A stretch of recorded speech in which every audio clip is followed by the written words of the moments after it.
தமிழ்நாட்டின் மத்திய பகுதியாகிய திருச்சி மாநகரில் இங்கே அலைகடல் என திறந்திருக்கின்ற இந்த தமிழர்கள் கூட்டத்திற்கு மாண்புமிகு பிரதமர் அவர்கள் வருகை புரிந்திருக்கின்றார்கள்.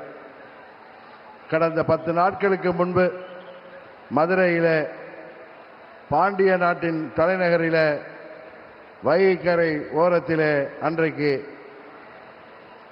மாண்புமிகு பிரதமர் அவர்கள் நம்மோடு மதுரை மண்டல மக்களை சந்தித்துவிட்டு சென்றார்கள்.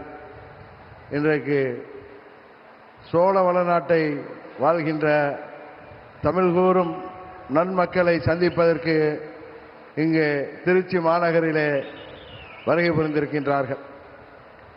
தமிழ்நாட்டின் முதலமைச்சர் எல்லா கூட்டங்களிலும் சொல்லிக் கொண்டிருக்கிறார், எல்லா பேட்டிகளிலும் சொல்லிக் கொண்டிருக்கிறார், இது தமிழ்நாட்டிற்கும் டெல்லிக்குமான தேர்தல் என்று. அவருக்கு இந்த நேரத்திலே ஒரு விளக்கத்தை சொல்லிக்கொள்ள நாங்கள் விரும்பப்படுகின்றோம். மாண்புமிகு பிரதமர் அவர்கள் டெல்லியில் இருந்து தான் ஆட்சி செய்ய முடியும், சென்னையிலிருந்து ஆட்சி செய்ய முடியாது என்பது முதல்வருக்கு தெரியாதா அல்லது பயத்தில் பேசுகிறாரா என்று தெரியவில்லை. ஆனால் இந்த நேரத்தில் ஒன்றை மாத்திரம் சொல்லிக் கொள்கின்றேன். மாண்புமிகு பிரதமர் அவர்கள் டெல்லியிலிருந்து ஆட்சி செய்தாலும் அவர் குஜராத்தை சேர்ந்தவர். குஜராத் என்பது தமிழ்நாட்டோடு பல ஆயிரம் ஆண்டுகளுக்கு முன்பே தொடர்புடைய ஒரு பிரதேசம். இன்னும் சொல்ல போனால் சங்க காலத்தில், 2ஆம் சங்க காலத்திற்கு முன்பே 5000 ஆண்டுகளுக்கு முன்பே குஜராத்தில் நமது வேளிர்கள் ஆட்சி, திராவிட குஜராத்தாக திராவிடர் ஆட்சி நடைபெற்ற பகுதி. அந்த பகுதியில் துவாரகா என்கிற பட்டினம் எல்லோருக்கும் தெரியும். துவாரகா என்பது பல நமது சங்க இலக்கியங்களிலே, குறிப்பாக புறநானூற்றிலே அது துவரை என்ற பெயரிலே குறிக்கப்படுகிறது. அந்த துவரையை அன்றைக்கு வேளிர், தமிழ் பேசும் வேளிர்கள், திராவிடர்கள் ஆட்சி செய்தார்கள். அங்கிருந்து அவர்கள் 1500 ஆண்டுகளுக்கு பிறகு தமிழ்நாட்டிலே வந்து வேளிர் மன்னர்களாக ஆட்சி செய்தார்கள். நாம் எல்லாம் பெரிதும் போற்றுகின்ற பாரி வள்ளல், வேல் பாரி என்று அழைக்கப்படுகிறாரே, அவர் வேளிர் அம்சம்தான்.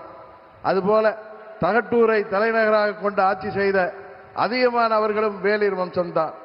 அந்த வேளிர்கள் அன்றைக்கு 5000 ஆண்டுகளுக்கு முன்பே அங்கே குஜராத்திலே துவாரகா பகுதியிலே ஆட்சி செய்தவர்கள்.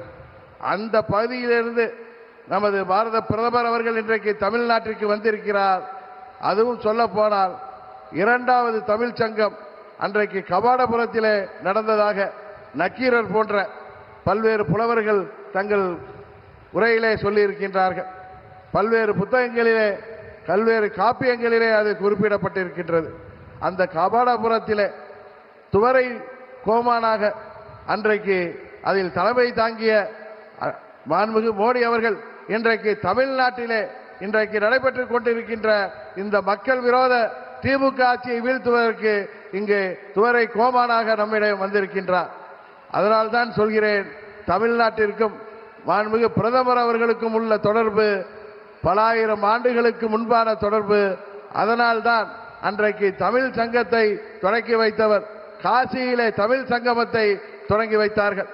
இன்றைக்கு தமிழ்நாட்டிலே தமிழர்களின் சங்கமத்திலே நம்மோடு கலந்து கொண்டிருக்கிறார்கள்.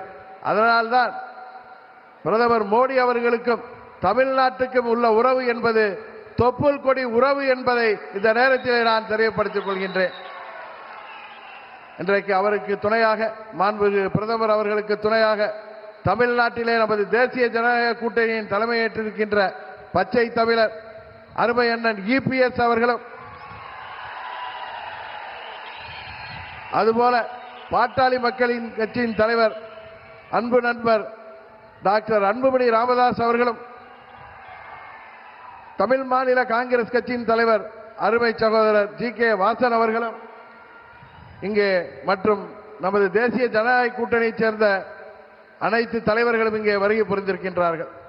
இந்த நேரத்தில் இங்கே கூடியிருக்கின்ற இந்த